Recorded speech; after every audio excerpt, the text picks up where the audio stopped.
Dalam kehidupan manusia ada dua jenis penyakit. Ada penyakit fisik, ada penyakit psikis. Ada penyakit badan, ada penyakit batin. Penyakit badan, satu penyakit yang timbul dari dalam diri manusia dan orang itu dapat merasakannya. Satu contoh, kalau ada seseorang bermasalah dengan lambungnya, dia akan bisa merasakan betapa sakitnya.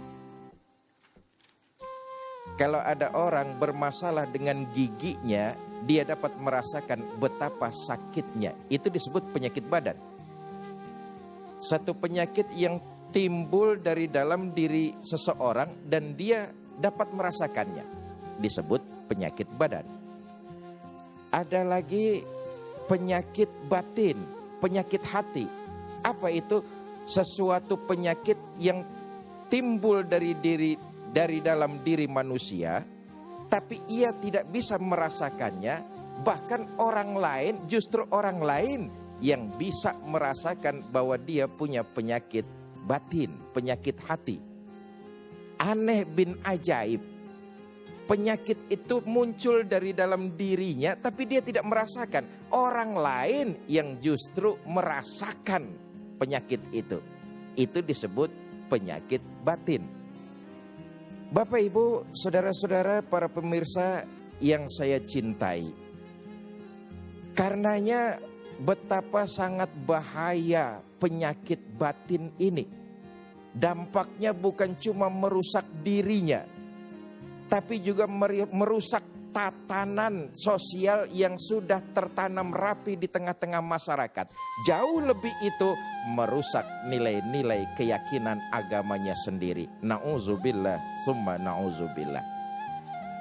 Apa di antara penyakit batin? Ini tema yang hari ini, saat ini kita sampaikan, Wan Ali.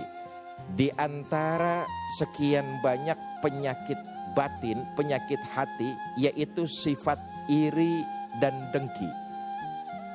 Bapak, Ibu, saudara-saudara, para pemirsa yang saya cintai, iri adalah satu sifat yang tidak senang kalau orang lain mendapat nikmat. Perasaan ini tumbuh dan muncul dari dalam diri seseorang. Kalau ngelihat orang lain dapat nikmat, dia merasa nggak suka. Nikmat itu harus ada pada genggaman tangannya. Dengan kata lain, orang yang iri itu senang ngelihat orang susah, susah ngelihat orang senang. Itu iri. Yang dia lihat, yang dia pengen, yang dia hitung adalah kenikmatan orang lain.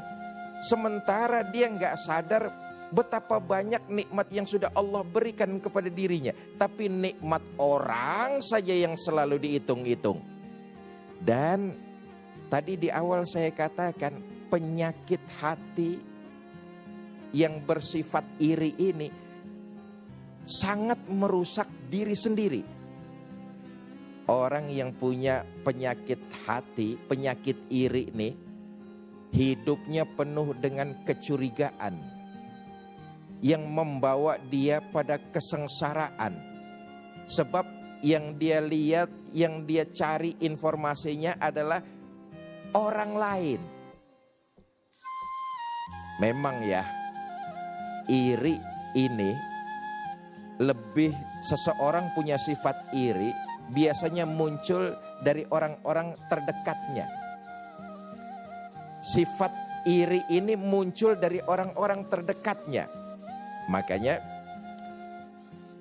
seseorang punya sifat iri itu biasanya yang selevel. Pegawai iri sama pegawai. Pedagang iri sama pedagang. Guru iri sama guru. Pelajar iri sama pelajar. Enggak ada pelajar iri sama pedagang.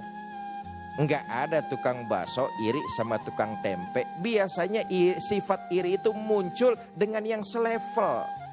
Siapa yang selevel itu? Orang-orang yang terdekat, yang dia tahu, yang dia kenal. Itu bisa terjadi di hubungan keluarga. Itu bisa terjadi dalam hubungan pertemanan. Itu bisa terjadi dalam hubungan usaha. Itu bisa terjadi dalam hubungan pekerjaan.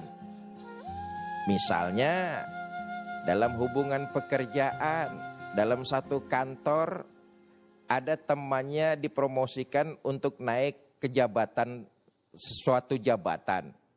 Ini di antara teman-teman yang lain ada saja yang kasak kusuk. Ada saja yang kasak kusuk. Nah, lebih parah lagi, iri ini kan artinya tidak senang orang dapat nikmat. Imam Nawawi mengatakan bahwa penyakit iri, sifat iri ini sangat merusak. Dengan kata lain, dia tidak sadar dan tidak mau menerima takdir yang Allah berikan. Ini bahaya.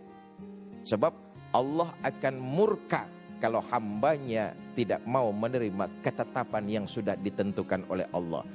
Saya bilang tadi, orang yang punya sifat iri merusak hidupnya, merusak diri sendiri, merusak tatanan masyarakat, dan merusak nilai-nilai ajaran agamanya. Sebab iri itu artinya dia tidak menerima ketentuan yang sudah ditetapkan oleh Allah Subhanahu wa ta'ala. Kalau ini yang sampai terjadi, Allah sangat murka kepada hambanya yang punya sifat iri. Tidak senang lihat orang lain dapat nikmat. Bapak, Ibu, saudara-saudara, para pemirsa yang saya cintai. Jadi dengan kata lain, penyakit hasud, iri dan dengki. Iri adalah tidak senang orang lain mendapat nikmat. Orang tersebut hidupnya selalu penuh curiga. Dalam kehidupan bermasyarakat tuh biasanya tetangga iri sama tetangga. Curiga deh. Antap intip rumahnya, beli apa ya si Ano, beli motor apa ya mereknya. Selalu intip-intip. Kenapa? Karena punya perasaan iri. Dia nggak mau tetangganya lebih maju dari dia. Nikmat yang ada di tetangganya dia pengen miliki. Nah, itu kan artinya dia tidak menerima takdir yang Allah berikan.